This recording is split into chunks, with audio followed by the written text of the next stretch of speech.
Sa panahon ng mga alamat, kung kailan ang mga Diyos at mahika ang naghahari sa mundo, nakilala natin ang Demon Lord na si Lianis Magnus.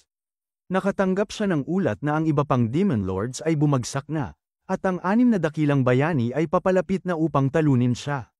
Nakikita natin ang kanyang hukbo ng mga undead na nakikipaglaban sa mga tao.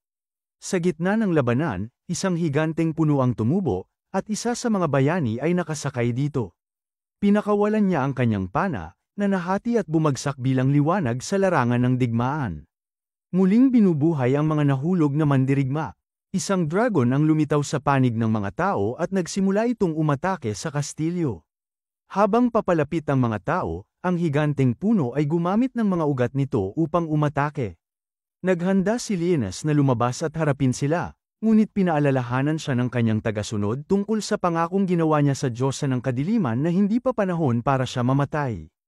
Ibinalik ni Lianis ang kanyang baston at tinanggap ang pagkatalo habang nasisira ang kanyang kastilyo. Gayunpaman, idineklara niya bilang Undead King na siya'y muling babangon makalipas ang 1,000 taon upang bawiin ang kanyang trono. Lumipas ang panahon, at nakita natin ang 2 dalaga na pumapasok sa isang sinaunang guho. Napag-alaman natin na ang guhong ito ay lumitaw dahil sa lindol, at sila ay naroon upang suriin kung naglalaman ito ng isang void nest. Nakilala natin si Celia at ang kanyang tagapaglingkod na si Regina. Habang patuloy silang sumisiyasat, nagtanong si Regina kung may makikita ba talaga silang void. Ngunit ipinaalala ni Celia na ang void ay mga nilalang na mahilig magtago sa malalalim na guho sa ilalim ng lupa. Ginamit nila ang isang aparato upang matukoy ang presensya ng void, at natagpuan nila ang ilang kakaibang estatwa. Inakala nilang ang silid ay maaaring isang mahalagang lugar, ngunit patuloy silang naghanap. Nagpakita ang aparato ng mataas na aktibidad habang papalapit sila sa isang pintong tila selyado ng mahika. Sinuri ni Celia ang inskripsyon ngunit nahirapan siyang unawain ito. Inakala ni Regina na matatagalan si Celia kaya't nagpasya siyang maglibot ng mag-isa. Patuloy na pinag-aralan ni Celia ang teksto, ngunit nang hawakan niya ito, bigla itong bumukas. Nagniningning ang buong silid at lumitaw ang isang higanteng kristal sa kabila ng pinto. Naging wild ang aparato nila hanggang sa masira ito. Lumapit si Celia upang suriin ang kristal at napansin niyang may nakapaloob dito. Nagbalik tanaw ang kwento sa nakaraan nang matagpuan ni Lianis ang Diyosa ng Kadiliman na si Rosalia. Ipinaalala nito sa kanya ang kanilang pangako na, makalipas ang 1,000 taon, isang tao na maaaring maging daluyan ng kanyang kapangyarihan ang lilito, at tungkulin niyang hanapin ito. Nakiusap si Lianis na manatili si Rosalia sa kanya, ngunit lumipad ito palayo. Samantala, sinubukan ni Celia na sirain ang kristal gamit ang kanyang sandata ngunit wala itong epekto. Nagising si Lianis mula sa kaguluhan at nagtataka kung paano nakapasok si Celia sa silid na selyado ng mahika. Inisip niyang lumipas na ang 1,000 taon. Gumamit siya ng isang mahika upang maunawaan ang sinasabi ni Celia. Akala niya ay isang magnanakaw ng libingan si Celia kaya't naghanda siyang parusahan ito. Biglang nabasag ang kanyang kristal, at napalayo si Celia sa lakas nito. Nang lapitan niya si Celia, nagulat ito at nagtanong kung bakit may bata sa silid. Nang makita ni Lianis ang kanyang refleksyon, napagtanto niyang isa na siyang bata.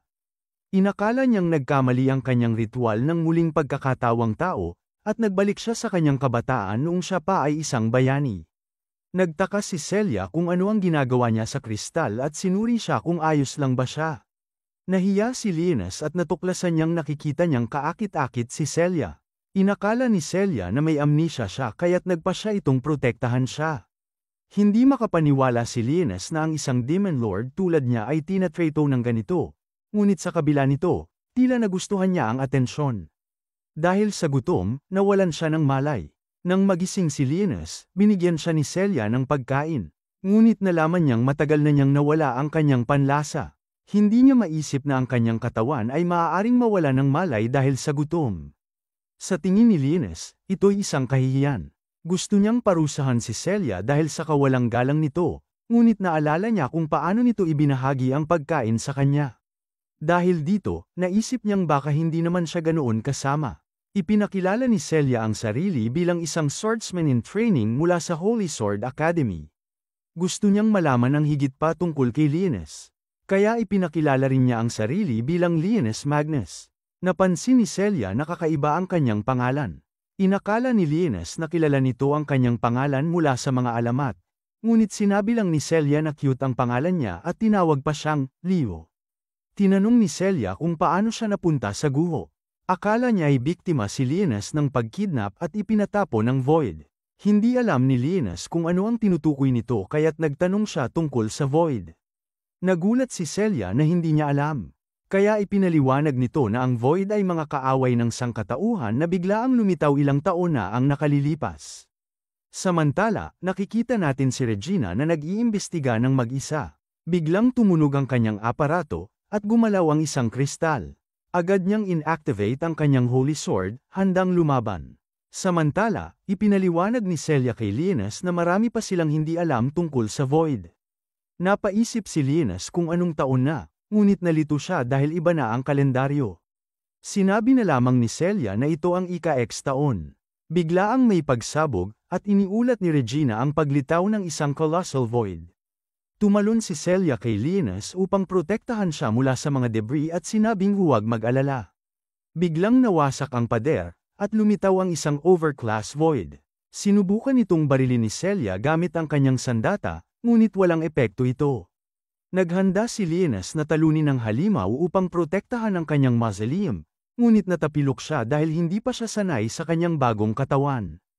Papalapit na ang halimaw, ngunit bigla itong tinamaan ng isang malakas na atake mula kay Regina.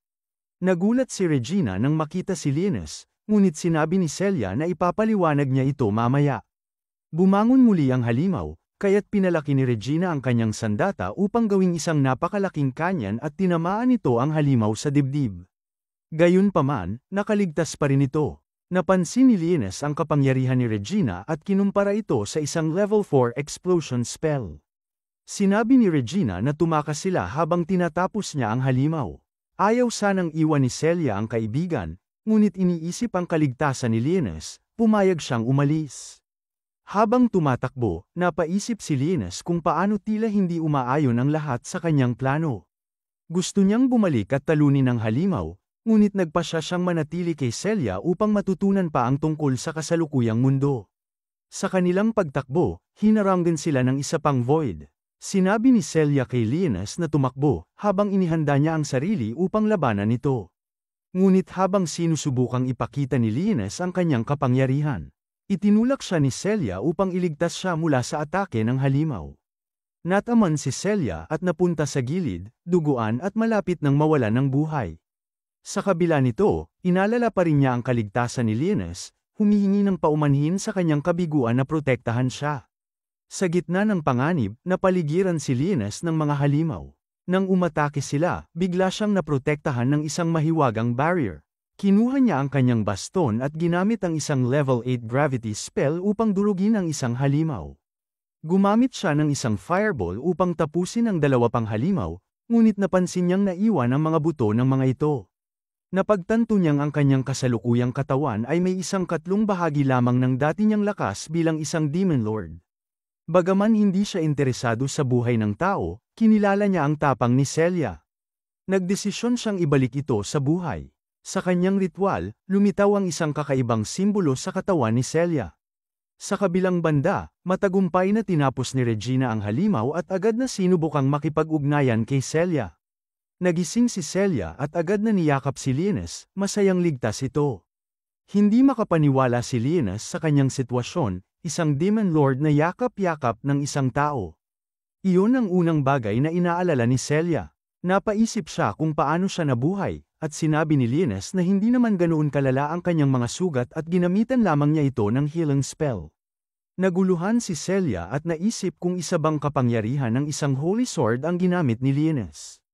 Sinabi ni Lianis na hindi niya alam ang ibig sabihin nito.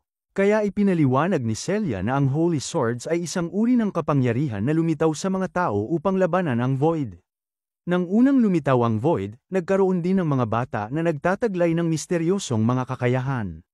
Naalala ni Lianis ang sandata ni Regina, at ipinaliwanag ni Celia na ang Holy Swords ay tila sumasalamin sa personalidad ng kanilang gumagamit. Gayunpaman, inamin ni Celia na hindi pa siya nabibiyayaan ng sarili niyang Holy Sword, kaya't ginagamit niya ang mga magical devices sa pakikipaglaban. Samantala, sumama na si Regina sa kanila at tinanong ang tungkol sa mga halimaw na kanilang nakaharap. Nais din ni Celia malaman ang nangyari, ngunit sinabi ni Lienes na nagtago siya at parang nawala na lang ang mga ito. Lumabas sila mula sa guho at napagpasyahang dalhin si Lienes pabalik sa lungsod. Habang naglalakad, ipinakilala ni Regina ang sarili, ngunit napansin niyang tinitingnan siya ni Lienes. Tinukso niya ito at tinawag na LWD. Sinaway siya ni Celia na huwag maging kakaiba. Ngunit patuloy pa rin sa pang-aasar si Regina. Hindi makapaniwala si Lienes na siya, na isang Demon Lord, ay binibiro lamang ng isang ordinaryong babae. Nang makarating sila sa lungsod, namangha si Lienes sa kanyang nakita. Ipinaliwanag ni Celia na ito ang 7th Assault Garden, ang huling kuta ng sangkatauhan laban sa Void. Hindi makapaniwala si Lienes na talagang 1,000 taon na ang lumipas. Sa isang flashback mula ilang taon na ang nakararaan, nakita ang 3rd Assault Garden na inaatake ng hukbo ng Void. Ang mga tao ay naghanap ng masisilungan sa isang mansyon. Sa loob, nakita sina Batang Celia at Regina na magkasamang takot na nakayakap sa isa't isa. Takot na takot si Regina dahil sa mga ingay mula sa labas, ngunit pinakalma siya ni Celia, sinasabing hindi pa kailanman natatalo ang kanilang mga magulang at ang mga Holy Knights. Lumakas ang ingay mula sa labas, kaya sinabi ni Celia na sasama siya sa laban kapag nabiyayaan na siya ng Holy Sword at sisimula na ang kanyang pag-aaral sa susunod na linggo.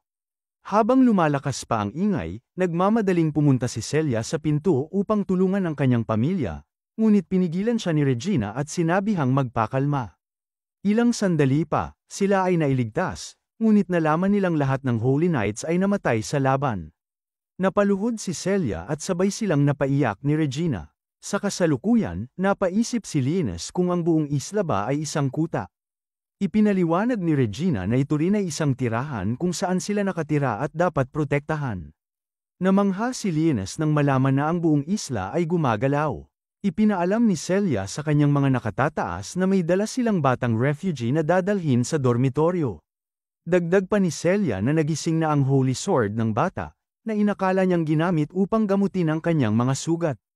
Sinabi niya kay Lienes na mananatili ito sa Excalibur Academy, kung saan sinasanay ang mga may Holy Swords upang maging ganap na mga mandirigma.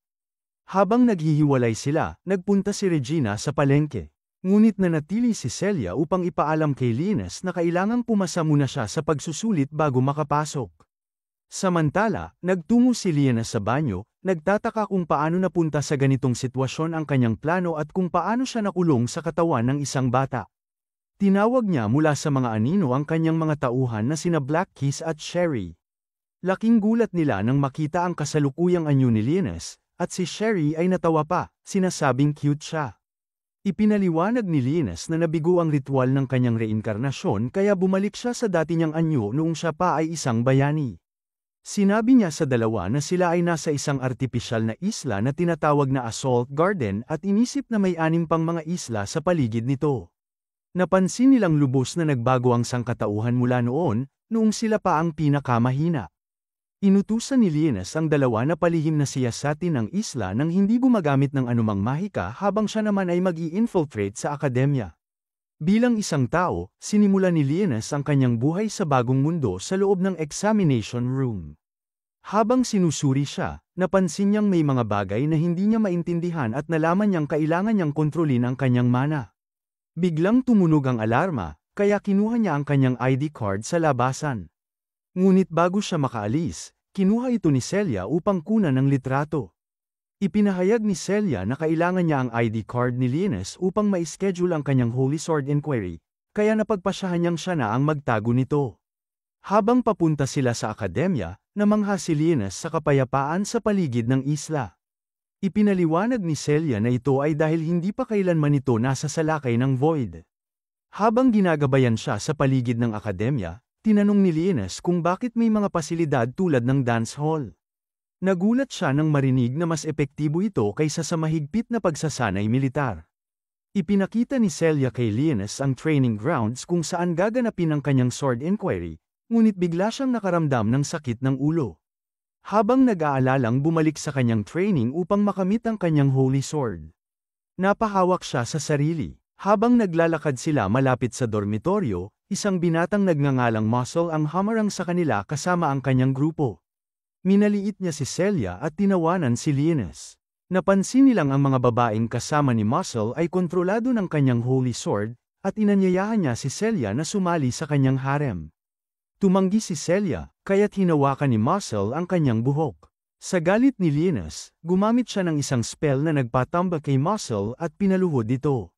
Binalaan niya si Muscle na huwag guluhin si Celia, na nag-udyok kay Muscle na ilabas ang kanyang holy weapon. Ngunit bago pa sumiklab ang laban, isang dalaga na nagngangalang Elfen ang lumapit at binalaan si Muscle na i-report siya sa Administration Bureau. Napilitang umalis si Muscle, at nalaman ni Linus na si Elfen ay bahagi ng platoon ni Celia.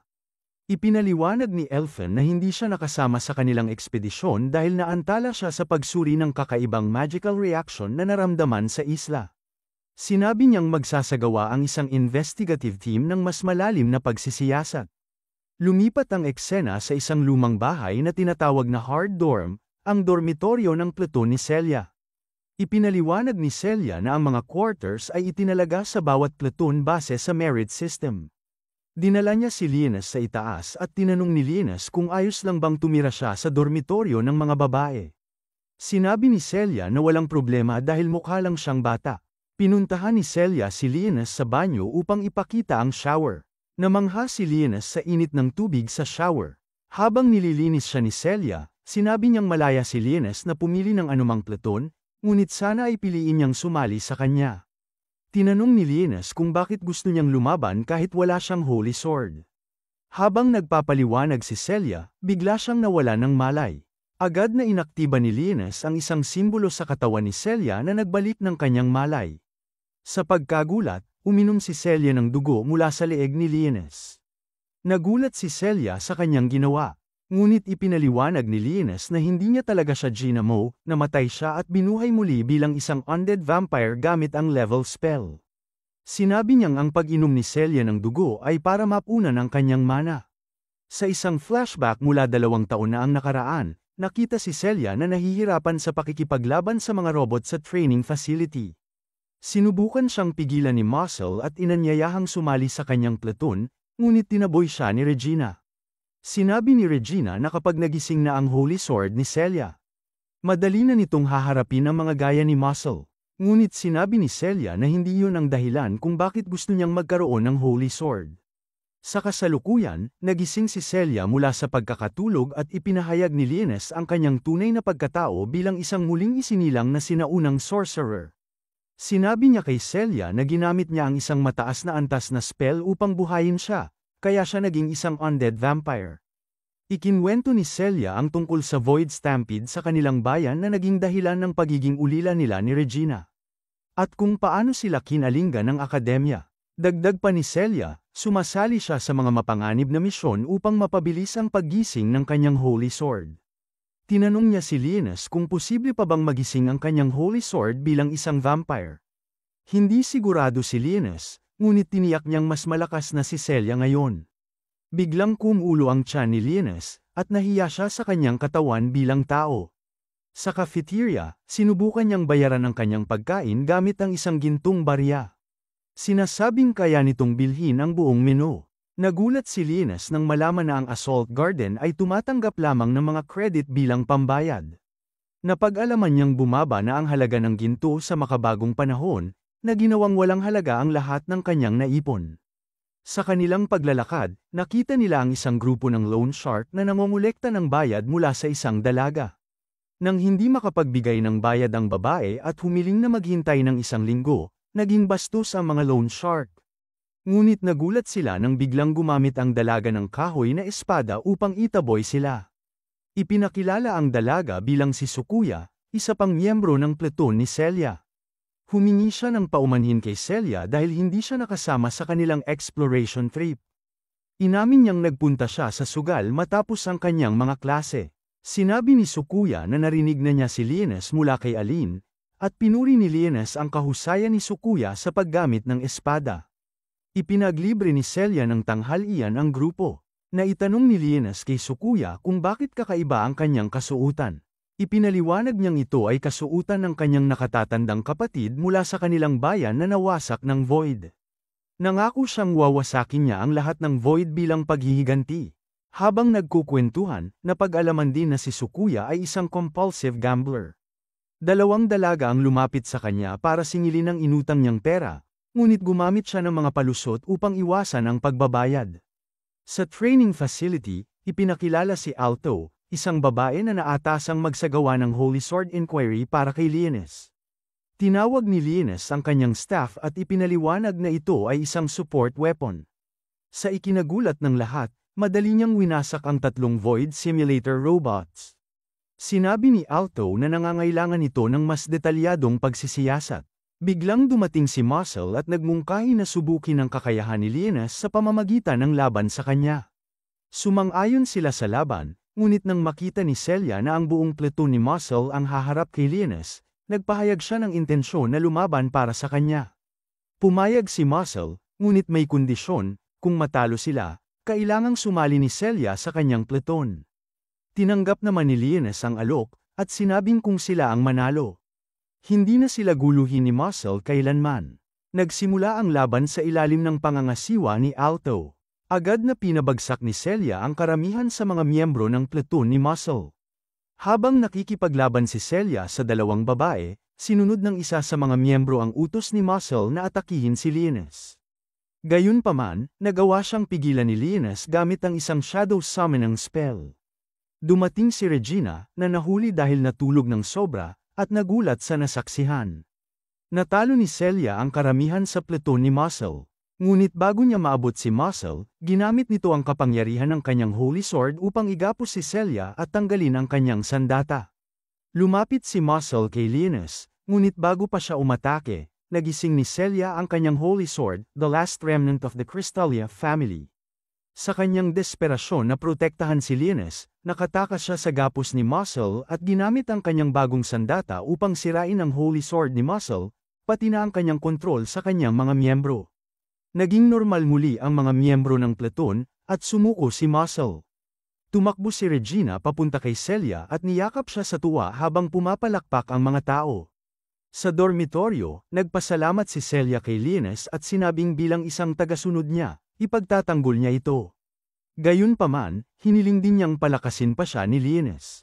Nagdaos ang grupo ng isang party upang ipagdiwang ang tagumpay ni Celia at ang pagsali ni Lianes sa kanilang platoon. Nagkaroon ng argumento kung saan matutulog si Lianes. Ngunit napagdesisyonan niyang manatili sa kwarto ni Celia dahil siya ang unang nakakita sa kanya. Sa kwarto ni Aline, nagparehistro si Lianes sa Academy's network. Ikinwento ni Aline na dati siyang isang attacker sa kanyang platoon ngunit ngayon ay isang data analyzer na lamang matapos mawala ng kapangyarihan matapos masaksihan ang pagkamatay ng kanyang mga kaibigan sa mga Void. Natapos ang pagpaparehistro ni Lianes at hiniram niya ang tablet ni Elfen.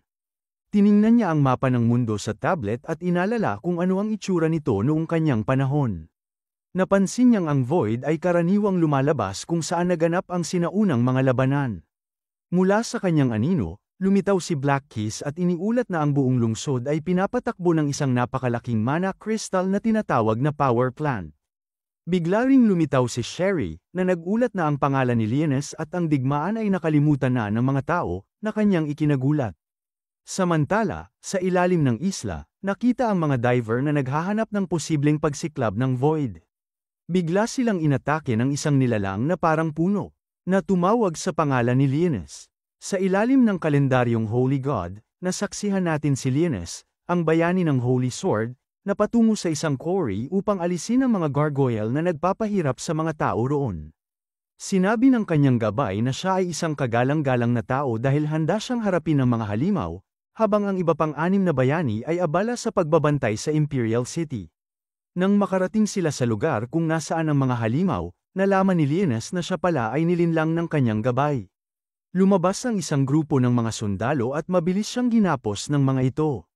Sinaksak nila ang kanyang dibdib ng mga sibat at iniwan siyang naghihingalo, sinasabing hindi na siya magiging banta sa kanilang Panginoon. Habang papalapit na ang kanyang kamatayan, nagpakita sa kanya ang Diyosa ng Kadiliman, si Roselia. Tinanong siya nito kung galit ba siya sa mga taong nagtaksil sa kanya. Subalit, sinabi ni Lianes na hindi naman sila masasabing masama. Hinikayat siya ni Roselia na sumali sa kanya sa pagrerebelde laban sa mundo. At sinabing matagal na niya itong minamanmanan. Inamin ni Roselia na gusto niya si Lianes at iminungkahing maging kanya ito. Nagising si Lianes mula sa kanyang panaginip at muling naalala ang kanyang misyon, ang ibalik ang hukbo ng mga demonyo. Ginaisang niya si Sai mula sa pagkakahimbing gamit ang kanyang authority mark at ipinaliwanag na maaari niyang kontrolin ang kanyang mga alagad gamit ang markang ito. Nag-alala si Celia kung gagawin ba siyang kasangkapan ni Lianes para sa mga di kanais-nais na gawain. Ngunit tiniyak ni Lianes na hindi niya yun gagawin. Ipinaalala niya kay Celia na kahit tumataas ang kanyang blood loss tuwing gabi, dapat itong magpaalam bago uminom ng kanyang dugo. Samantala, nakatanggap si Celia ng tawag mula kay Aline. Ipinaalam nito na nagkaroon ng isang pulong sa estratehiya, kahit araw ng pahinga, at nangakong bibigyan siya ng karagdagang impormasyon. Hiningi ni Celia kay Lianes na sanayin siya sa araw ng pahinga, ngunit tinukso siya nito, sinasabing puno siya ng enerhiya matapos uminom ng kanyang dugo. Sa command center, iniulat ng mga board members at ang pansamantalang direktor na si Curious na nawala ng komunikasyon sa Marine Pluton. May na-detect na aktibidad ng Void, ngunit tumagal lamang ito ng 3 segundo bago tuluyang maputol ang signal, na lubhang kakaiba para sa isang pag-atake ng Void. Napag-usapan nilang maaaring bagong uri ito ng halimaw na kahawig ng mga puno o maaaring isang Void Lord. Ikinumpara nila ito sa Stampede Attack na nangyari ilang taon na ang nakararaan, na nagresulta sa mga makabuluhang pagbabago upang makapaghiganti sa trahedya. Habang pinag-uusapan ang mga posibleng solusyon, nakatanggap si Curious ng tawag mula sa aktwal na commander. Inutusan ng isang follow-up investigation, at sumang-ayon si Jillian, ang divisional commander, na magtipon ng elite platoon upang magsiyasat. Pinangako ni Jillian na walang masamang mangyayari sa isla. Sa training grounds, makikita ang malaking pag-unlad ni Celia habang mabilis niyang tinalo ang mga robot. Upang bigyan siya ng mas mahirap na hamon, nilagyan ni Lianes ng barrier ang lugar ng pagsasanay at nagsama ng hukbo ng pinakamahihinang skeleton na alagad niya. Matapos talunin ang lahat ng skeletons, pagod na si Celia ngunit nag-alok na ilibre si Lianes bilang pasasalamat sa pagsasanay. Bagamat nag-alangan si Lianes, narinig ang kanyang kumakalam na sikmura, kaya't sumang-ayon siya. Samantala, sa ilalim ng dagat, isa pang reconnaissance team ang naghahanap sa Void Lord. Sa dormitoryo, nakita ni Sukuya si Black Keys na nakaupo sa labas. Dahil natagpuan niya itong cute, tinalian niya ito ng pagkain sa leeg para sa mamaya. Sa kabilang banda, si Regina ay pumasok sa kwarto ni Aline, dala ang mga bagong matatamis na pagkain upang subukan. Dumating din si Sukuya, ibinahagi ang tungkol sa aso na nakita niya sa labas. Nagtaka si Regina kung bakit naka-uniform si Aline, at ipinaliwanag nitong may tungkulin siya bilang bahagi ng recon squad. Sa lungsod, naglibot si Celia at Lianes sakay ng kanyang sasakyan. Muling namangha si Lianes sa mga nagawa ng sangkatauhan. Sa kabilang dako, si Sherry ay nagsimulang magtrabaho sa isang kusina upang kumita ng pera para sa kanyang Panginoon. Inutusan siyang magbalat ng patatas, ngunit sa halip, nasama niya ang mangkok sa pagputol. Bilang parusa, pinapalabas siya upang magwales. Habang naghahanda si Sherry para magwales, nakita niyang dumating si Celia kasama si Lianes, kaya't nagtago siya sa likod ng pinto. Bumili si Celia ng mga donut para sa kung sino man ang pinaplano niyang bigyan. Habang papalayo sina Celia at Lianes, nagtataka si Sherry kung saan sila pupunta. Pagdating nila sa isang kainan na tinatawag na The Sunny Spot, sumalubong ang ilang bata na masaya at tumatakbo papunta kay Celia. Nalaman natin na ang mga batang ito ay mga ulila na naninirahan sa loob ng kainan, at paminsan-minsan ay tumutulong si Celia sa kanilang pamumuhay. Naaalala ni Lianes na siya rin ay isang ulila noong bata pa siya, bagamat magkaiba ang mga karanasan nila. Sa loob ng kainan, isang bata na nagngangalang din ang nang-trip kay Celia sa pamamagitan ng pag-angat sa kanyang palda. Mabilis na kumilos si Lianes upang pigilan ang bata, ngunit pinakalma siya ni Celia. Hindi nagtagal, sumali sa kanila ang may-ari ng lugar na si Miss Frenia. Ipinakilala ni Celia si Lianes kay Frenia at sinabi niyang bumili siya ng mga donut at gulay para sa kanila. Ipinahayag din ni Celia na siya ang magluluto ng hapunan para sa gabing iyon. Habang pinagmamasdan ang paligid, napagtanto ni Lienes na ito pala ang lugar na nais protektahan ni Celia. Napaisip siya kung mayroon pa ba siyang lugar na protektahan tulad ni Celia. Samantala, napansin ni Aline ang mga panginginig sa ilalim ng lungsod gamit ang radar, at nagkaroon ng hindi magandang pakiramdam si Sukuya. Sa administratibong bahagi ng lungsod, habang iniinspeksyon ng mga empleyado ang imbakan ng pagkain, nagulat sila nang makita nilang puno ng mga ugat ng puno ang silid. Bumalik tayo sa nakaraang panahon sa ilalim ng kalendaryong Holy God, kung saan sinalakay ng mga halimaw ang isang pader na lungsod. Sa itaas ng mga pader, nakatayo ang tatlong bayani, kabilang si Lienes na 16 na taong gulang lamang noon, habang minamasdan ang paparating na panganib. Nagmungkahi si Tias na hindi na sila dapat maghintay pa sa iba pang bayani, at ang pinakamatanda sa kanila, si Arakel, ay nagpasyang wakasan ang mga halimaw pati na rin ang lahat ng tao sa lungsod. Naglunsad siya ng isang spell na tutupok sa lahat ng nabubuhay sa lungsod at inutusan si Tias na buhayin muli ang mga tao pagkatapos. Subalit, ginamit ni Lienes ang kanyang espada upang putulin ang spell ni Arakel. Diretsahang sinabi ni Lienes na hindi niya nagugustuhan ang plano ni Arakel na patayin at buhayin muli ang lahat. Tumalon siya sa mga halimaw at pinatay ang mga ito ng mag-isa.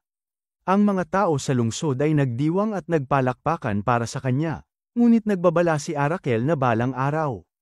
Ang kapangyarihan ni Lienes ay magiging dahilan ng sarili nitong pagbagsak. Sa kasalukuyan, muling bumalik tayo sa control room kung saan iniulat na nawala ang specimen sa ilalim ng dagat. Sinabi ni Castoro na maaaring void ito na may kakayahang maglaho ng ganoon kabilis. Iminungkahi ni Jillian na maaaring nag-crystallize ang void at binigyang diin ang pangangailangan na maalis ito bago pa man muling magpakita. Iniulat na isang Holy Swordswoman mula sa ika-5 pluton ang gustong magbahagi ng resulta ng kanyang pagsisiyasat. Sa una, walang interes ang military advisor na pakinggan ang ulat ng isang estudyante, ngunit nagbago ang kanyang isip nang mabanggit na ang babae ay nagmula sa pamilyang Filate. Lumabas si Aline sa screen at nagsimulang ibahagi ang kanyang datos. Sinabi niyang isang void ang nakapasok sa ilalim ng garden, na naging sanhi ng mga pagkaantala sa mobile network. Hindi makapaniwala ang mga tao sa control room sa kanyang revelasyon, ngunit sinang-ayunan ng mga operator ang kanyang pagtatasa. Iniulat na may kakaibang tunog sa Block 12, at tila gumagalaw ang void papasok sa lungsod. Nagpahayag ng opinyon ang iba na imposibleng magkaroon ng ganoong katalinuhan ang void, ngunit ang ulat mula sa Resource Department ay nagkumpirma ng presensya ng makakapal na ugat ng halaman sa isang imbakan. Sa kabilang banda, sinubukang tawagan ni Regina si Celia ngunit hindi niya ito makontak. Kaya't pinadala ni Aline ang impormasyon patungkol sa Sunny Spot, kung saan naroroon si Celia at Lienes kasama ang mga bata. Samantala, ang mga sundalo ay humarap sa void sa imbakan ngunit mabilis itong nakatakas, nagdulot ng kalituhan sa lahat. Ipinabatid ni Aline na gumagalaw ang void papunta sa power plant sa kahabaan ng power line. Ipinaliwanag niya na kung makarating ito sa planta, maaari nitong sipsipin ng napakalaking enerhiya at magdulot ng isang stampede. Nakarating ang void sa power plant at nakipaglaban sa security systems. Sa parehong pagkakataon, idineklara ni Casturos na ang garden ay papasok sa fortress mode at iniutos ang agarang paglikas ng mga mamamayan papunta sa mga kanlungan. Sa huli, nakarating ang void sa mana crystal sa loob ng planta at nagsimula itong magdulot ng stampede. Mula sa langit, bumagsak ang mga halimaw. Sa control room, nagsimula ang paghahanda para sa isang mahabang laban. Kailangang makapagtiis sila ng hindi bababa sa 3 araw hanggang dumating ang mga reinforcements mula sa kabisera. Habang unti-unting naiintindihan ni Lienes at Celia ang sitwasyon, naghahanda sila para sa susunod na hakbang. Inutusan ni Lienes si Sherry na protektahan ang mga kaibigan ni Celia habang tinutulungan ang mga bata na lumikas. Papalapit na ang mga lumilipad na halimaw kaya't agad siyang sumama kay Celia habang naghahanda itong lumaban.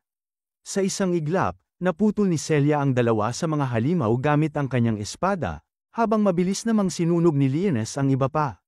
Biglang lumitaw ang 3 overclass voids kung saan naroon ang ibang mga miyembro ng platoon. Madaling nalipol ni Sukuya ang mga ito, isa-isa, habang hinarap naman ni Regina ang iba pa gamit ang kanyang malalakas na kanyan. Matagumpay nilang nalinis ang lugar mula sa mga halimaw ngunit biglang sumeryoso ang lahat nang makita nila ang isang Hydra-class void hindi kalayuan sa kanilang posisyon. Kasunod nito, isang Dragon-class void ang bumaba mula sa kalangitan. Napangiti si Linus sa pagkasuklam habang iniisip na kahit ang mga makapangyarihang dragon ay nagiging ordinaryong void na lamang ngayon. Nagpasya siyang tapusin ito mag-isa. Sinabi niya kay Celia na protektahan siya habang naghahanda siya ng isang makapangyarihang spell. Ginamit niya ang isang antas na spell upang pabagsakin ang dragon, ngunit laking gulat niya nang mabuhay pa rin ito matapos bumagsak malapit sa kanya. Nagbuga ng apoy ang dragon, dahilan upang matamba si Celia.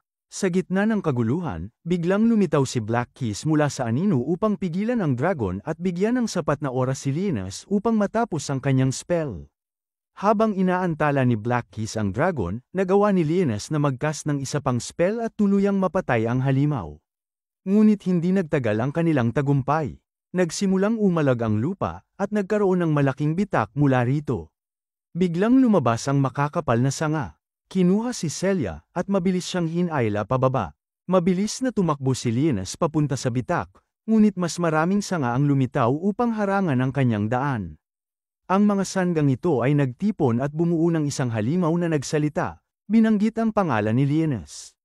Nakilala ni Linus ang halimaw, si Arakel. Sa isang alaala mula sa panahon ng Holy God Calendar, makikita natin si Linus na bumabalik sa kastilyo ng Necroa, ang kabisera ng mga undead, matapos ang isang labanan. Sinalubong siya ni Rosalia, ang diyosa ng kadiliman. Kitang-kita na si Linus ay unti-unting nagiging isang undead, kalahati ng kanyang mukha ay naging bunguna. Ibinahagi ni Linus kay Rosalia ang kanyang tagumpay laban sa isang makapangyarihang kalaban, at iniabot ang mga nakuhang tagumpay mula sa laban. Ngunit sinabi ni Rosalia na siya na lang ang magtago nito para sa kanya. Pinuri ni Rosalia si Linus, at ibinahagi nito na may bago siyang kaibigang nagngangalang Black Keys, isang royal mula sa Shadow Kingdom.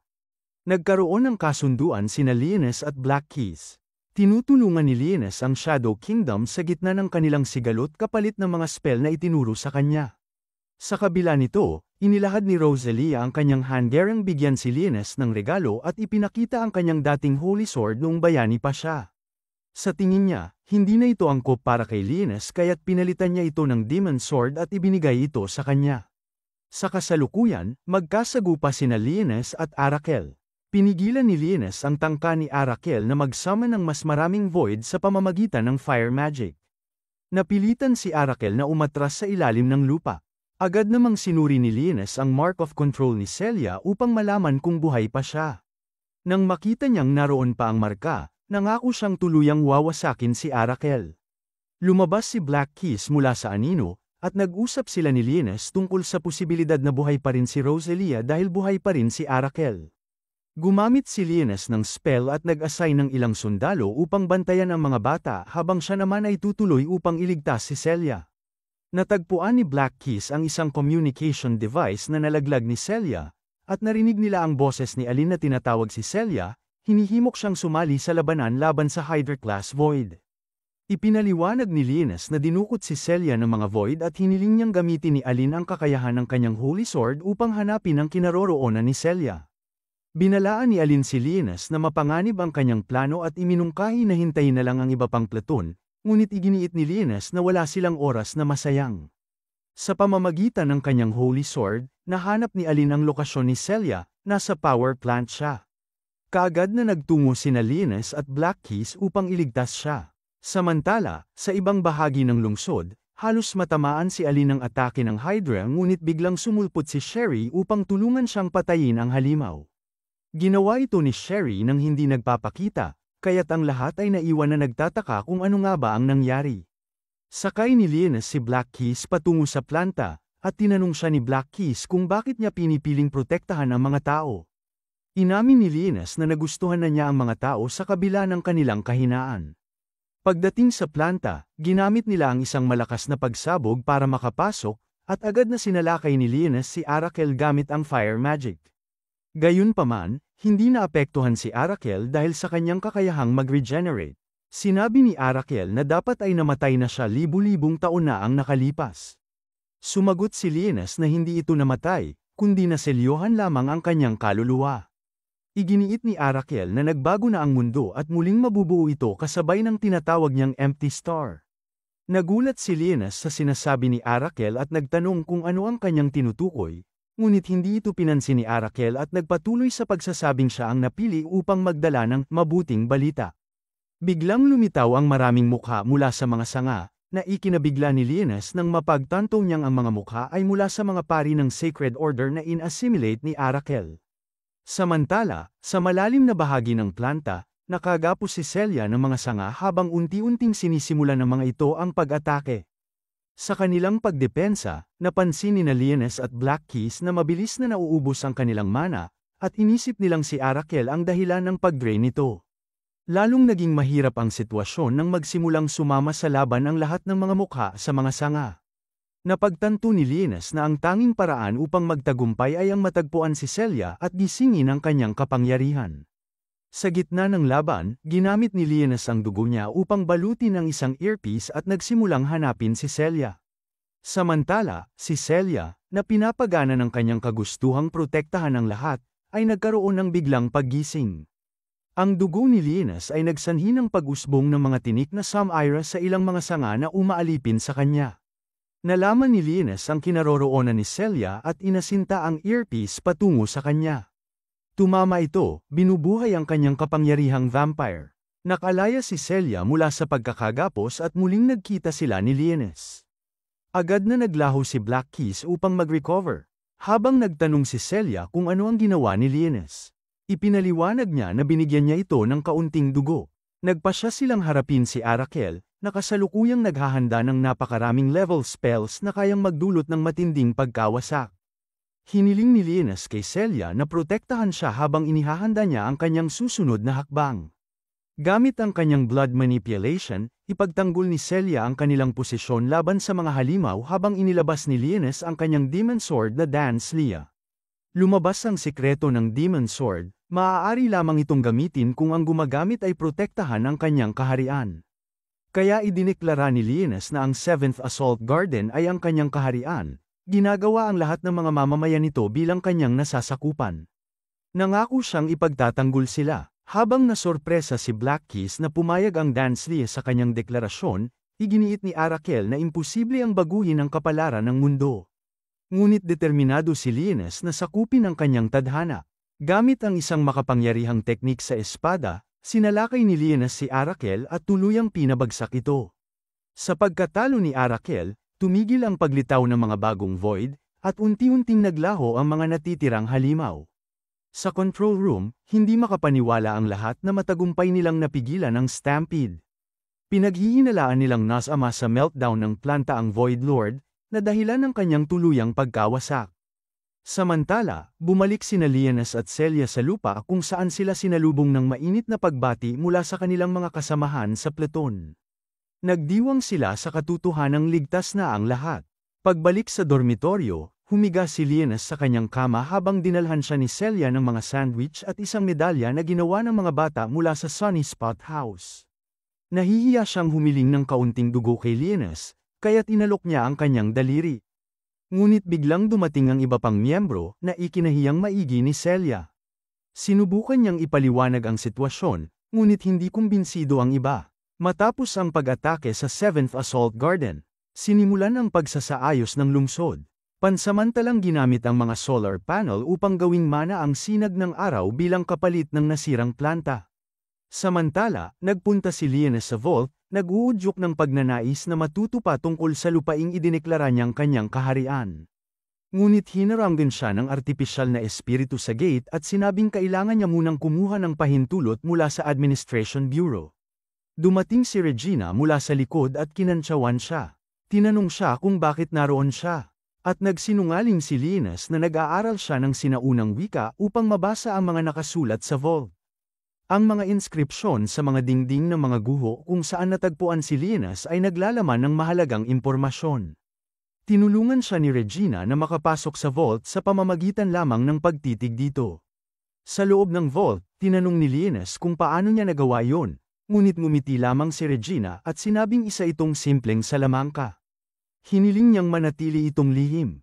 Habang nasa loob sila, Sabay silang nakatanggap ng mensahe mula sa Administration Bureau na nag-aanyaya sa kanila at sa natitirang miyembro ng platoon sa isang commendation ceremony na pangungunahan ni Prinsesa Alteria ng Imperyo, na gaganapin sa SS Hyperion. Iminungkahi ni Lienes na mauna na si Regina sa daungan habang tinatapos niya ang kanyang pananaliksik, ngunit tumanggi siyang pumunta sa seremonya. Samantala, sa Conservation Ward, isang grupo ng mga demi-human na pinamumunuan ng isang itim na leon na nagngangalang Boastea ang nagbabalak na salakayin ang seremonya at kidnapin ang prinsesa. Ang kanilang layunin ay gamitin siya upang hilingin ang paglaya ng kanilang mga kasamahang nakakulong sa kabisera. Gayunpaman, naputol ang kanilang plano nang dumating si Charok, ang Witch of the Everdark Forest. Nagmungkahi si Charok ng ibang estratehiya, bigyan ng mga demi-human ng mga demon sword upang makapantay sila sa mga holy swordsmen. Iminungkahi rin niyang i-hijack ang barko at gawing bihag ang prinsesa. Dagdag pa rito, hiniling niya na Iris Erba ang ilan sa mga holy swordsmen para sa mga ritual ng sakripisyo. Naagad namang sinang-ayunan ng grupo. Sa daungan, masayang kumakaway ang prinsesa mula sa barko sa mga tao habang pinagmamasdan siya ni Regina mula sa malayo. Nang dumating si Lienes sa natitirang miyembro ng kanyang platoon, ibinigay niya kay Celia ang isang keychain na binili niya para sa kanya, na ikinatuwa ng dalaga. Sa kanilang paglalakad papunta sa barko, napigilan sila ni Fenris, isang kababata ni Celia.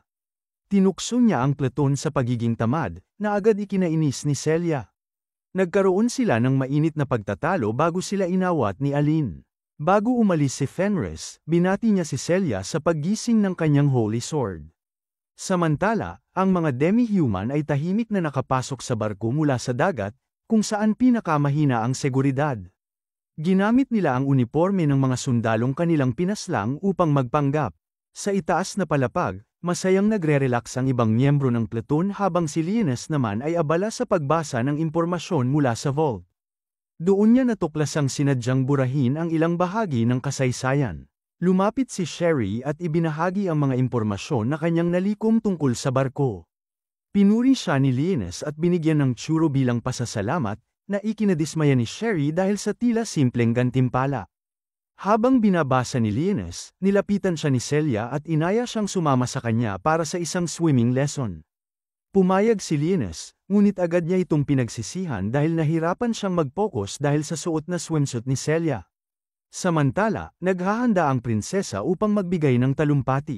Habang papunta siya kasama ang ilang bantay, sinalakay sila ng mga demi-human na nakapagbalat kayo bilang sundalo. Pinatay ang mga bantay at dinala ang prinsesa bilang bihag, ngunit nakatakas ang kanyang alaga. Sa itaas na palapag, inihayag ng mga demi-human ang kanilang demon swords. Nang balak silang atakihin ni Fenris, binalaan nila siya na papatayin ang mga sibilyan. Wala silang nagawa kundi sundin ang utos ng mga demi-human. Isang matandang elf mula sa kanilang grupo ang gumamit ng isang apple detonation bomb upang tiyakin na kontrolado nila ang sitwasyon. Inanunsyo nila na ang hijacking ay para magamit ang prinsesa bilang negosasyon sa gobyerno. Habang nagtatanong ang military advisor na si Balor tungkol sa kanilang layunin, hindi napigilan ng isang beastman ang kanyang galit sa mga taunt nito at ibinunyag na ang kanilang bagong kapangyarihan ay nagmula sa isang diyosa. Tahimik na bamulong si Lienes kay Celia na maghiwalay sila ng kilos. Siya ay biglang naglaho sa lupa gamit ang kanyang shadow magic upang iligtas ang prinsesa. Sa control room, ang prinsesa, na hawak ni Charok, ay napilitang paganahin ang makina ng barko gamit ang kanyang elemental powers kapalit ng kaligtasan ng mga sibilyan. Inutusan ni Boastea ang prinsesa na magliyag patungo sa kabisera, ngunit napansin niya ang isang void nest sa daraanan nila. Napag-alaman na ang tunay na layunin ni Charok ay isakripisyo ang mga holy swordsmen na kontaminado ng void miasma. Sinubukan siyang pigilan ni Boastea, ngunit biglang lumabas ang mga apoy mula sa kanyang demon sword. Natungupok sa kanya, binalaan ni Charok ang kanyang mga tauhan na sundin siya kung ayaw nilang maranasan ang parehong kapalaran. Sa daungan, nalilito si Regina kung bakit tila naglalayag ang barko. Lumapit ang alaga ng prinsesa sa kanya at humingi ng tulong. Mabilis na sumakay sa umawasang barko ang alaga ni Regina at natagpuan si Lienes na nawawala sa mga pasilyo. Nagulat tayo nang malaman na ang prinsesa ay hindi ibang tao kundi ang nakababatang kapatid ni Regina. Humingi siya ng tulong kay Linus at dito na ibinunyag ni Regina ang kanyang tunay na pagkakakilanlan. Nalaman natin na si Regina ay ipinanganak bilang ika-4 na anak ng hari, ngunit ipinataw sa kanya ang hatol na kamatayan dahil ipinanganak siya sa parehong gabi ng isang kalamidad na bituin na kumislap sa kalangitan. Inisip ng kaharian na ito ay isang masamang omen, kaya't ipinanukala ng Duke Cristalia kay haring na huwag patayin si Regina at ipagpatuloy ang kanyang buhay. Sa ilalim ng isang peking pagkakakilanlan, ipinagkatiwala siya sa pamilya ng isa sa mga anak ng duke at lumaki siya bilang isang kasambahay ni Celia. Ibinunyag ni Regina kay Linus na dumating siya sa daungan upang obserbahan ang kanyang kapatid na prinsesa ngunit nakatagpo ng isang espiritu, ang kanyang alaga na carbuncle. Sinabi ni Linus na ang prinsesa ay ikinokidnap ng isang grupo ng mga demi-human na sumaikop sa barko at nagpasya silang magsanib puwersa upang iligtas siya. Sa gilid ni Celia, inutusan siya ni Aline na magdulot ng distraksyon upang makapag-jam sila ng detonator gamit ang drone na nakatago sa chandelier. Gumamit si Celia ng tinidor upang tusukin ang kanyang daliri at gamitin ang kanyang mga kapangyarihang vampira. Nakarating sina Linus at Regina sa control room ngunit nagulat sila nang matuklasan nilang wala roon ang prinsesa. Ang auto-steering ng barko ay nakalock at nagsuggest si Lyanna na tawagin ang prinsesa gamit ang kanyang royal powers. Ngunit nag-atubili si Regina na ipahayag ang kanyang pagkakakilanlan. Iginiit ni Linus na mas mahalaga ang kaligtasan ng prinsesa kaysa sa pagsisiwalat ng kanyang katauhan, kaya't gumamit siya ng carbuncle upang makipag-ugnayan sa prinsesa ngunit hindi ipinahayag ang kanyang pangalan. Sinabi ng prinsesa kay Regina ang kanyang kinaroroonan at binigyan siya ng access code upang ihinto ang barko mula sa pagbangga sa Void Reef. Inutusan ni Linus si Regina na iwasan ang aksidente sa barko at ipinagkatiwala sa kanya ang responsibilidad habang siya ay pupunta upang iligtas ang prinsesa.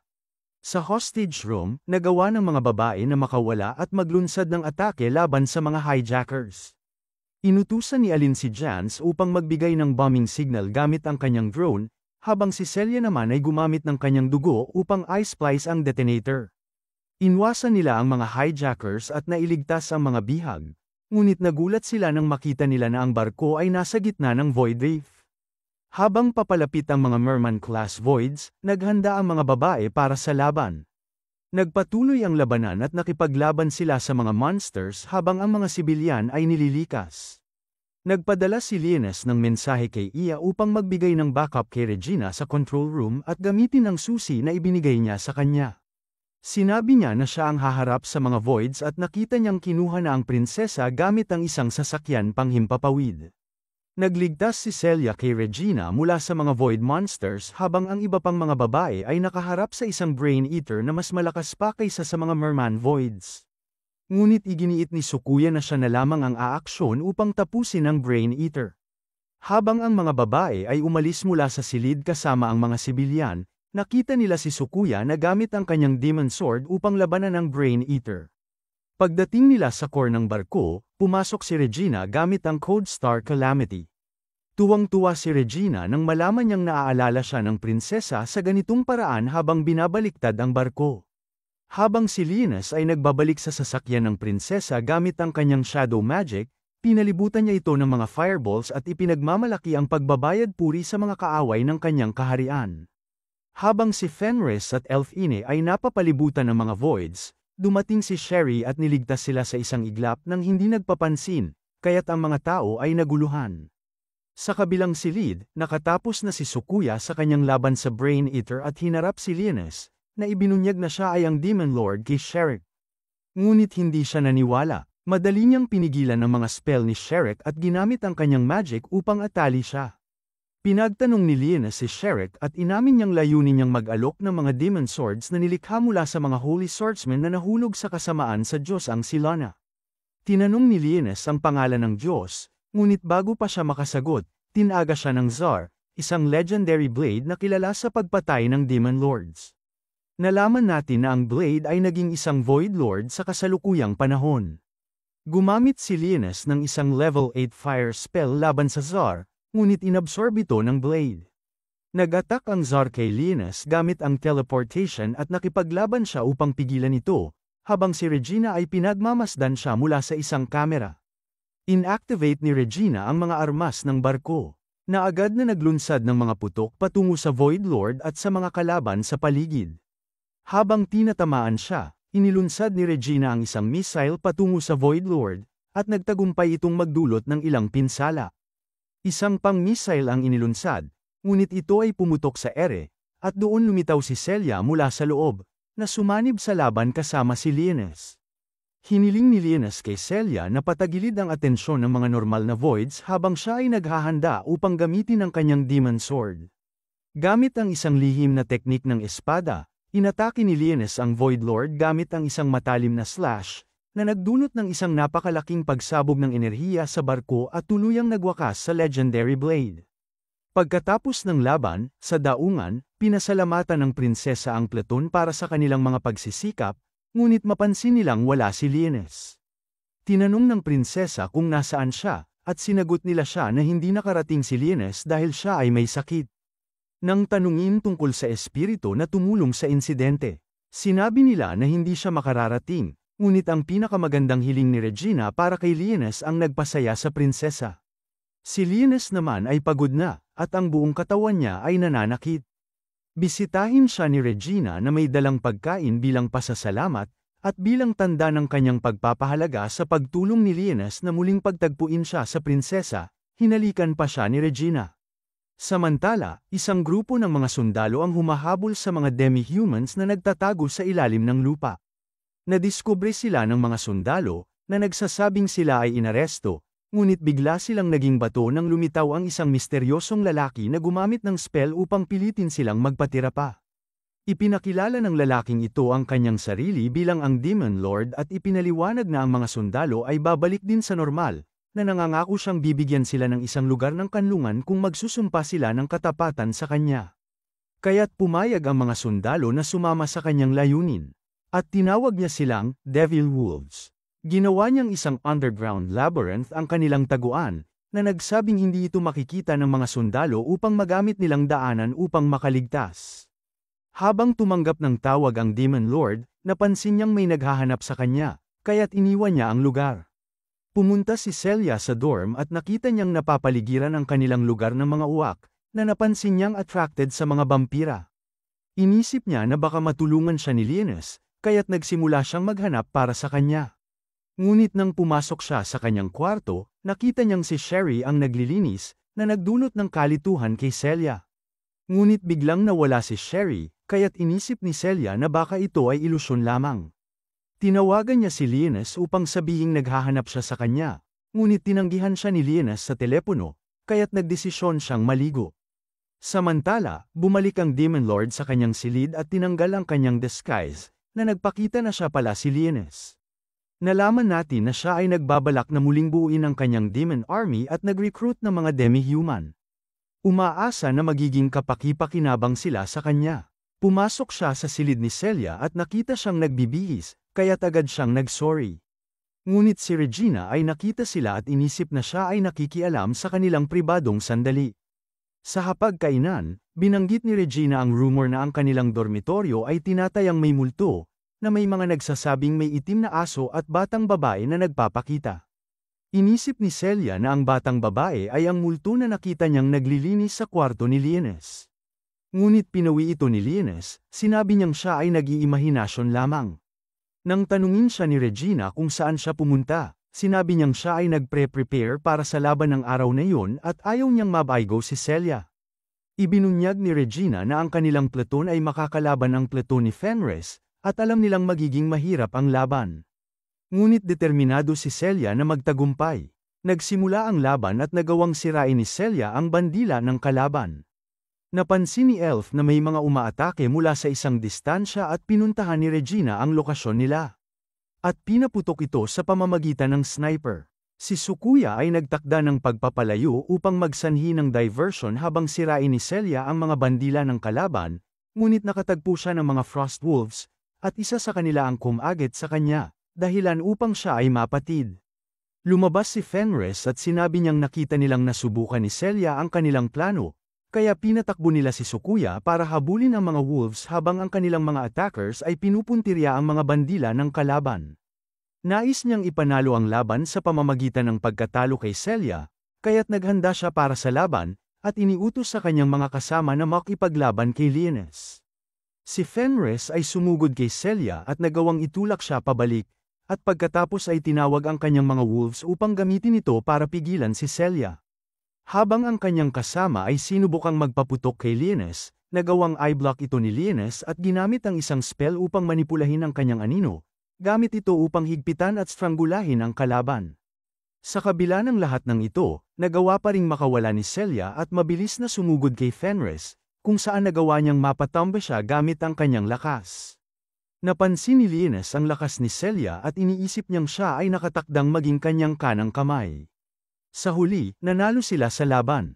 Samantala, nakita natin ang isang misteryosong lalaking nagngangalang Nephes habang iniaalok niya ang mga demon sword sa kanyang diyosa, na nagsasabing malapit ng magising ang diyosa. Kasabay nito, isang assault garden ang lumitaw, at sa control room, napansin ng lahat ang larawan nito. Si Celia ay nakilala ito bilang kanyang bayan, ang ikatlong assault garden na nawala sa teritoryo ng Void maraming taon na ang nakaraan. Alamin nilang papalapit na ito sa kanila at darating sa mga darating na araw. Ipinagbigay alam sa kanila ang isang distress signal na ipinadala sa dalawang magkaibang pagkakataon, kaya't may posibilidad na may mga nakaligtas pa sa lungsod. Iniutos ng kanilang superior na magsagawa sila ng investigasyon at pigilan ang assault garden, at sinabing kailangang matapos ang misyon sa loob ng ilang oras. Nag-isip si Eileen kung bakit sila ang napili para sa misyon, iniisip niyang marahil dahil si Celia ay mula sa ikatlong assault garden at siya lamang ang natitirang miyembro ng pamilya Crystalia. Nakita ito ng kanilang superior bilang isang posibilidad, ngunit sinabi niyang ideya ito ng Administration Bureau at naniniwala siyang kayang tapusin ng kanilang platoon ang misyon. Tinanggap ni Celia ang misyon, at kinabukasan, napansin ni Lianes na nakita niya ang Sacred Order's mark sa lungsod at nais niyang hanapin ang taong responsable. Inutusan niyang bantayan ni Black Keys ang kanyang kaharian habang wala siya at sinabihan si Sherry na sumama sa kanya. Lumipad sila patungo sa lungsod habang si Regina ay nagsabing magpahinga si Lianes sa kanyang kondongan at nagsimula siyang linisin ang kanyang tainga. Naalala ni Lianes ang isang sandali na kanilang pinagsamahan ni Rosalia, kung saan sinabi nito sa kanya na wala na siyang maraming oras. Sinabi nitong siya ay magbabalik loob pagkatapos ng ilang taon, at sinabi ni Lianes na hahanapin siya at hindi titigil hanggang sa matagpuan siya. Dumating sila sa ikatlong assault garden, ngunit isang makapal na ulap ng fog ang pumapalibot dito, kaya't kailangan nilang maghanap sa lugar ng maglakad. Inutusan ni Celia ang mga babae na imbestigahan ang distress signal habang siya at Lianes ay nagtangkang pigilan ang assault garden. Inutusan naman ni Elfine ang kanyang drone na sundan si Celia upang makapag-monitor siya. Tinawag ni Lana si Sherry at inutusan siyang alagaan ang mga babae dahil itinuturing niya silang kanyang mga nasasakupan. Naalala ni Celia na ang lungsod ay nawasak habang siya ay nagtatago sa isang silungan, ngunit bigla niyang narinig ang isang counter signal na nagpatunog ng alarma, na siyang hudyat ng isang energy blast na sumabog sa kanilang harapan. Dahil dito, napinsala siya at napigilan. At nakita ni Lianes ang isang napakalaking void na papalapit. Pumunta tayo sa isang batang babae na nagngangalang Arlan, na napagtanto niyang siya ay ipinadala 1,000 taon sa hinaharap. Nakita niyang ang lungsod ay nagiging guho at inisip na wala ng mga tao sa mundo. Nalaman natin na ipinadala siya upang makialam, dahil ang diyosa ay malapit ng magbalik loob. Nilapitan siya ni Nephes, at nakilala siya bilang ang dakilang elfen na bayani, at alam niyang siya ay naroroon upang sirain ang sisidlan ng diyosa gamit ang kanyang legendary cross. Sinubukan niyang atakihin si Nephes, ngunit bigla siyang nawala at napagtanto niyang isang ilusyon lamang ang lahat. Sinabi sa kanya ni Nephes na umalis siya, ngunit isang napakalaking void na ngayon ay nagbabanta sa kanyang buhay. Bumalik tayo kay Celia, na handa ng salubungin ang void na mag-atake sa kanya. Ngunit ginamit ni Lianes ang isang spell na nagdala kay Celia sa isang underground tunnel upang mailigtas siya. Ang void ay nagpaputok ng energy beam ngunit ito ay tinanggihan ni Lianes gamit ang isang shield. Nag-summon siya ng fireball, ngunit may barrier na nagpoprotekta sa void. Napansin ni Lianes na ang barrier ay isang holy protection spell at inisip niyang ang void ay sinusubukang gayahin ng isang anghel. Gayunpaman, alam niyang hindi ito makakalaban sa kanya. Samantala, nakikita ng mga babae ang mga pagsabog sa malayo, at napansin ni Ali na nasira ang kanyang drone. Kaya't nagdesisyon silang hanapin si Celia upang matulungan siya. Ang kawalan ay nagpapakawala ng mga palaso ngunit naitaboy ito ni Lianes. Ginamit niya ang kanyang level 8 na spell ng gravity upang subukang durugin ito hanggang sa kamatayan, subalit nalampasan nito ang kanyang mahika. Dahil dito, nagpatuloy siya at nagcast ng mas mataas na antas ng spell na nagsummon ng isang bola ng liwanag. Nagpumiglas ang kawalan laban dito. Sumunod siyang naglunsad ng isang lightning spell at matagumpay niyang naipatama ito ng direkta, agad na winasak ang kawalan sa isang iglap. Lumapit siya kay Celia at sinabi niyang nagtagumpay siyang talunin ito. Ngunit napansin niyang malubha ang kanyang mga sugat kaya't pinayuhan niya itong magpahinga. Alam niyang kakailanganin ito ng oras upang ganap na makabawi. Sa mismong sandaling yon, nakita nila ang mga multong papalapit. Napansin ni Celia ang simbolo ng pamilya ng duke, kaya't naisip niyang tapat ang mga ito sa kanyang ama. Inihayag ng pinuno nilang si William na siya ang nagpadala ng distress signal at nais niyang magbigay ng babala. Iniisip niyang nasa panganib ang 7th Assault Garden dahil may bagong Void Lord sa lungsod at ito ay pinagsama ang sarili sa planta ng kuryente upang makalakam ng enerhiya. Naniniwala siyang malapit na itong magising, kaya't naisip ni Celia na kailangang baluan ang lahat. Gayunpaman, alam niyang hindi siya paniniwalaan ng kahit sino, kaya kailangang makahanap ng ebidensya upang patunayan ang banta. Ipinaalala ni Lianes kay Celia na kailangan pa niyang magpahinga mula sa kanyang mga sugat. Samantala, sinabi ni William na nag-ayos siya ng sasakyan para sa kanya at inalok siyang dalhin siya sa mansyon. Napag-alaman natin na ang mga multo ay binubuo ng mana kaya nilang magmaneho ng sasakyan dahil ito ay isang mahiwagang aparato. Subalit, naisip ni Lianes na masyado itong mabagal, kaya tinawag niya ang kanyang mga kabayo upang hilahin ang sasakyan, na nagbigay daan sa kanila upang maglakbay ng mas mabilis. Samantala, natagpuan ng mga babae si Aran at inakala nilang siya ay isang survivor, ngunit tinangka nitong atakihin sila gamit ang kanyang espada. Inisip niyang nagtatrabaho sila para kay Nephes kaya't sinubukan niyang sugurin sila. Pinigilan siya ni Sukuya at nagsimula silang maglaban. Sa huli, nagtagumpay si Sukuya sa laban. Ngunit pinili niyang patawarin ang buhay ni Aran, sapagkat alam niyang hindi na ito makakalaban ng maayos dahil sa kanyang mga sugat. Samantala, nakatanggap si Celia ng tawag mula kay Aline na nagtatanong tungkol sa kawalan na kanilang nakaharap. Ipinaliwanag ni Celia na tapos na ito at sinabi niyang may isang Void Lord na nagtatago sa lungsod. Ipinaliwanag niyang ito ang nakikialam sa planta ng kuryente, na siyang dahilan kung bakit muling na-activate ang Assault Garden. Iminungkahi niyang suriin ito, ngunit ipinaliwanag ni Aline na nakatagpo sila ng isang survivor at patuloy nilang ginagamot ang kanyang mga sugat. Sinabi niya kay Celia na pupunta sila sa mansyon kapag natapos na sila. Ibinigay ni Lianes kay Celia ang isang regalo na may kakayahang i-convert ang mana sa pisikal na lakas, ngunit binalaan siya na mabilis nitong uubusin ang kanyang mana. Iniimbak ito sa kanyang katawan at ipinaliwanag ni Lianes na isipin lamang niyang suot ito kung nais niyang gamitin ito. Nagtaka si Celia kung bakit ito ibinigay sa kanya, kaya't sinabi ni Lianes na ayaw niyang masaktan siya at pinayuhan siyang mag-ingat. Binigyan din siya ng isang keychain na may kasamang swerte. Habang ginagamot ng mga babae si Aran, ipinaliwanag nito na nasugatan siya sa pakikipaglaban sa isang kawalan. Nagtanong siya kung ano ang ginagawa nila doon. Ipinaliwanag ni Aline na ang lungsod ay nawasak taon na ang nakalipas at ipinadala sila upang imbestigahan kung paano na-activate muli ang Assault Garden. Tinanong siya ni Aline ng parehong tanong at inihayag ni Aran na siya ay may misyon upang talunin ang Diyosa at malapit na siyang umalis. Gayunpaman, narinig ng lahat ang kanyang tiyan na umuungol, kaya't binigyan siya ni Sukuya ng pagkain habang sinabi ni Aline na tungkulin nilang protektahan siya. Sa kabilang banda, makikita natin si Nephes habang naghahanda para sa muling pagkabuhay ng Diyosa, ngunit isang kawalan ang lumapit sa kanya at nagulat na ang kanyang anghel ay napatay. Inisip niyang isang tao ang pumatay dito at hindi siya makapaniwala.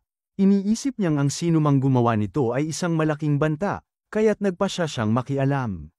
Dumating si Celia sa mansyon at pumasok siya sa aklatan. Doon, inalala niya ang mga sandaling ginugol ng kanyang ama sa lugar na iyon. Ginamit ng mga multo ang mahika upang ipakita kay Celia ang aklatan bago ito nawasak. Naalala niya ang isang kwento na isinaysay ng kanyang ama tungkol sa isang masamang demon lord na nagpagalit sa Diyos, kaya't nagpadala ito ng isang bayani upang labanan siya.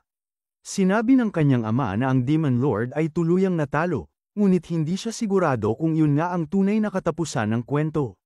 Biglang dumating si Nephis at winasak ang kanyang alaala. Nagtaka siya kung isa ba itong survivor, ngunit itinuring ito ni Nephis bilang isang insulto at inatake siya, agad siyang nawala ng malay.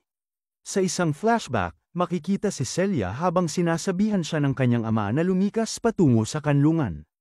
Hinimok niya ang kanyang ama na sumama sa kanya, ngunit ipinaliwanag nitong kailangan niyang manatili at lumaban, ipinapaalala ang tungkulin ng kanilang pamilya na protektahan ang mga tao sa lungsod. Sinabi rin niya na kailangan niyang lumikas dahil hindi pa siya nagigising sa kanyang banal na espada. Inalala niyang muli ang kwento ng Demon Lord na tunay na masama, ngunit babalik sa oras ng kanilang matinding pangangailangan upang talunin ang mga kawalan para sa sangkatauhan. Bumalik sa kasalukuyan, naisip ni Nephis na siya ay lumampas sa paggamit ng isang level 3 na spell, ngunit nang mawala ang alikabok, nakita niya ang mga kalansay na mandirigma. Nagtaka siya kung sino ang tumawag sa kanila. Sinabi ng mga kalansay na poprotektahan nila si Celia, kaya't inisip ni Nephis na siya ang kanilang master. Inihanda niya ang kanyang sarili upang wasakin sila gamit ang isang level 6 na spell, ngunit dumating si Lianes at nagcast ng isang apoy na spell na nagtulak kay Nephis palayo. Nagtanong si Celia tungkol sa mga kalansay, at ipinaliwanag ni Lianes na tinawag ang mga ito gamit ang keychains na ibinigay niya sa kanya. Nakayanan ni Nephis ang spell at sinabi kay Lianes na hindi siya isang ordinaryong tao, kaya hindi ito sapat upang patayin siya. Naglunsad siya ng isang fire blast ngunit tinapatan ito ni Lianes gamit ang isang ice spell at napagtagumpayan niya si Nephis. Nagtaka si Nephis sa kakayahan ni Lianes at tinanong kung sino siya. Sinubukan siyang interogahin ni Lianes ngunit biglang lumindol ang lupa at tumawa si Nephis. Alam niyang nagising na ang Diyosa. Naisip niyang wala na siyang silbi kaya tumakas siya sa pamamagitan ng isang portal, sinasabing malapit nang magwakas ang mundo. Naalala ni Lianes na nakita niya si Nephis sa kanyang nakaraang buhay bilang isang tagapaglingkod ng Panginoon ng Underworld. Nagtaka siya kung ano ang ginagawa niya roon at inisip kung ang Diyosa ay si Rosalia. Biglang lumitaw ang marka ng Sacred Order habang lumabas ang Diyosa, at isiniwalat ni William na siya ang Void Lord na kanyang binanggit. Pinalibutan siya ng mga anghel at nakita ni Lana ang kanyang mukha, napagtantong siya ay nilikha gamit ang mga labi ng maalamat na bayani na si Resurrection Regina. Pinanood ni Regina ang pangyayari at ipinaalam ito sa lahat, kaya't ginamit ni Elfine ang kanyang drone upang i-activate ang barko at magpadala ng distress signal para humingi ng reinforcements. Inatake ng mga anghel ang kanilang platen habang sinabi ni Aline na imposible silang umatras at kailangan nilang talunin ang Diyosa upang makaligtas. Iminungkahi niyang gamitin ang kanyang drone upang maghanap ng sasakyan upang makalapit at makapagsagawa ng isang direktang pag-atake sa Diyosa.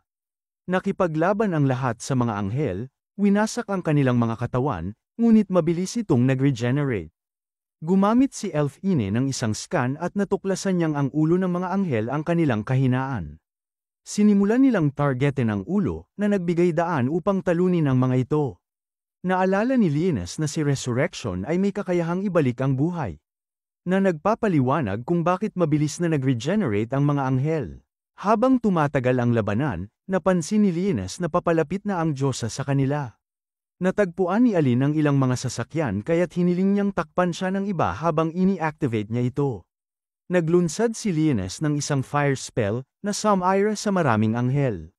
Naisip niyang may pag-asa silang talunin ang Diyosa, ngunit napakaraming mga anghel ang pumapaligid sa kanya kaya't kailangan niyang harapin ito ng harapan. Gumamit siya ng isang mataas na antas na spell na lumikha ng isang napakalaking bola ng liwanag na sumunog sa katawan ng Diyosa, ngunit mabilis din itong nag-regenerate. Habang inihahanda ng Diyosa ang isang makapangyarihang spell, agad na naglagay si Lianes ng isang barrier upang protektahan ang kanilang grupo. Sa isang iglap, bumuhos ang naglalagablab na apoy sa buong paligid, nilalamon ng lahat ng nasa loob ng apoy. Mula sa malayo, pinagmamasdan nito ni Aran at napagtanto niyang ginamit ng Diyosa ang isang makapangyarihang spell na tinatawag na Nemesis, isang antas na spell na may kakayahang magdulot ng malawakang pagkawasak. Kahit na nagawang harangin ni Lianes ang spell, napansin niyang paparating ang isang napakalaking grupo ng mga anghel. Agad niyang inutusan si Celia na protektahan siya habang inihahanda niya ang kanyang pag-atake sa Diyosa. Ginamit ni Celia ang kanyang sariling dugo upang lumikha ng mga pakpak at mabilis na lumipad upang labanan ang mga anghel, habang tinutulungan siya ng mga kalansay na mandirigma. Samantala, sumugod si Linus patungo sa Diyosa at inihanda ang kanyang espada, si Danslia, upang wakasan siya. Subalit, nang susubukan na niyang ihataw ang huling dagok, biglang umalingaw-ngaw ang boses ni Rosalia mula sa espada. Napatigil siya at naisip na maaaring nasa loob ng Diyosa si Rosalia, na nagdulot ng kanyang pag-aalinlangan. Sa kabila ng kanyang pangamba, ipinagpatuloy niya ang pag-atake ngunit nagawa ng Diyosa na harangin ito at bamuelta ng libu-libong palaso bilang ganti. Tinamaan si Linus at bumagsak siya sa lupa, malubha ang kanyang sugat. Habang naghahanda ang Diyosa upang muling gamitin ang Nemesis, ginamit ni Celia ang Reg Along ibinigay sa kanya ni Linus at naglunsad ng isang napakalakas na atake na tumulak sa Diyosa pabagsak sa lupa. Agad siyang lumapit kay Linus upang tiyakin ang kanyang kalagayan, ngunit sinabi nito sa kanya na tumakas siya upang makaligtas. Naisip ni Linus na iinom si Celia ng kanyang dugo at tatakas, subalit laking gulat niya nang ibigay nito ang kanyang sariling dugo sa kanya. Sa sandaling yun, nagising ang mga alaala na isinara ni Rosalia. Naalala niya ang isang sandali kung saan iniutos ni Rosalia sa kanya na patayin siya gamit ang kanyang demonic sword kung sakaling maging isang halimaw siya. Sinabi niyang hindi niya ito kayang gawin, ngunit iginiit ni Rosalia na hanapin siya sa hinaharap, dahil si Danslia ang gagabay sa kanya patungo sa kanyang kapalaran. Habang iniisip ni Linus ang mga sinabi ni Rosalia, nagtaka siya kung bakit niya nagawang atakihin ang Diyosa gamit ang kanyang espada, dahil dapat ay imposible itong gamitin laban kay Rosalia. Sa puntong ito, napagtanto niyang ang Diyosa ay isang impostor. Muling nakabangon si Linus at pinunit ni Celia ang isang bahagi ng kanyang damit upang balutin ang sugat niya. Pinasalamatan niya ito at muling sinabi na handa siyang tapusin ang laban. Inutusan si Celia na suportahan siya habang kinokolekta niya ang natitirang mana upang gamitin ang kanyang pinakamalakas na kakayahan. Iminungkahi ni William na gamitin ang mga multo bilang pinagkukunan ng enerhiya. Ipinaliwanag niyang ang mga kaluluwa ng mga mamamayan ay nananatili pa rin sa lungsod dahil sa impluwensya ni Resurrection, na pumipigil sa kanila na lumisan. Nais nilang maghiganti kaya pumayag si Linus na gamitin sila. Sinimulan niyang buuin ang isang malaking bola ng enerhiya na sumisipsip ng kapangyarihan ng mga kaluluwa. Nais ni William na tumulong sa laban ngunit sinabi ni Linus na mayroon siyang ibang plano. Tinawag niya ang kanyang mga kalansay at pinahintulutan ang grupo ni William na sakupin ang mga ito upang protektahan siya habang nag-charge siya ng kanyang spell. Ginamit ni Celia ang kanyang dugo upang lumikha ng mga sandata para sa kanyang mga kakampi at pinangunahan ang laban. Samantala, nagtagumpay si Aline sa pag-activate ng mga sasakyan at naghanda na silang umalis. Gayunpaman, nagpahayag si Arland ng kagustuhan na lumaban sa Diyosa.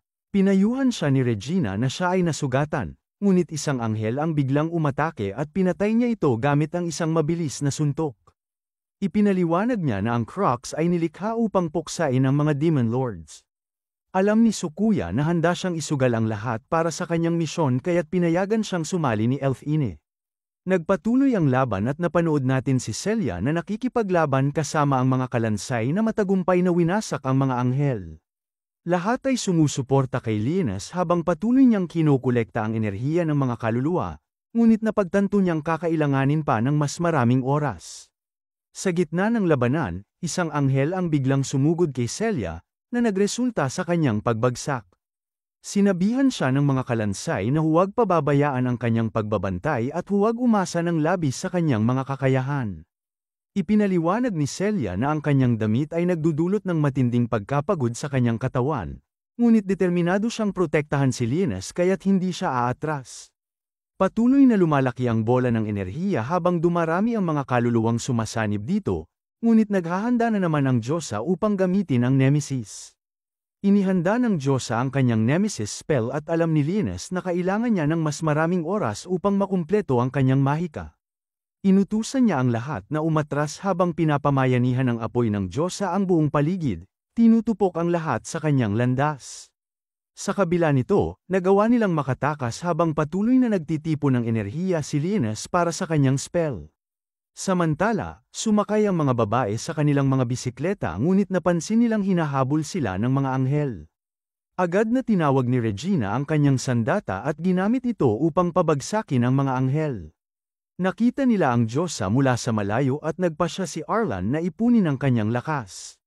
Nang mapansin nilang nawasak ang daan, inactivate nila ang kanilang mga thrusters upang makatalon sa malalawak na puwang.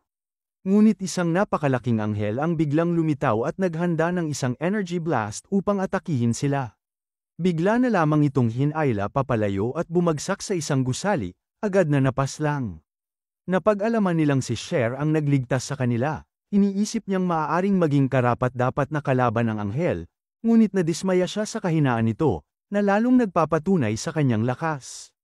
Samantala, natapos na ni Linus ang kanyang spell, ngunit napagtanto niyang naghahanda ang Diyosa upang wasakin ang lahat. Agad niyang inabsorb ang enerhiya sa Danslia. Itinaas ng Diyosa ang isang gusali at inihagis ito kay Linus, ngunit nahati ito sa dalawa at nawasak ni Celia gamit ang kanyang espada. Pinakawalan ni Linus ang buong lakas ng Danslia, ngunit napansin niyang may protection na bumabalot sa Diyosa, isang mataas na antas na protection.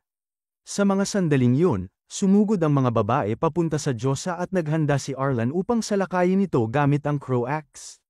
Nilusob nila ito ng sabay-sabay habang inatake ni na Regina at Sakuya gamit ang lahat ng kanilang lakas, ngunit tila walang epekto ito. Gayunpaman, ginamit ni Arlan ang kanyang ultimate skill na tuluyang bumasag sa harang at nasugatan ang Diyosa. Sa kasamaang palad, bumagsak ang mga babae sa lupa at nawala ng malay. Nakita ni Linus ang kanyang pagkakataon habang ginamit ng Diyosa ang tinig ni Rosalia upang lituhin siya, ngunit alam niyang ito ay isang peke.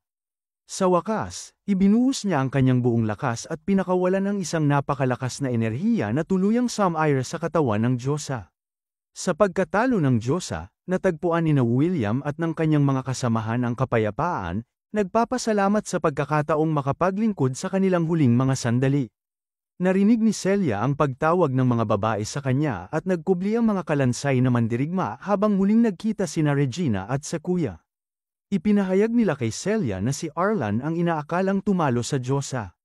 Dumating ang mga reinforcements at natuwa si Fenris na makitang buhay pa ang lahat.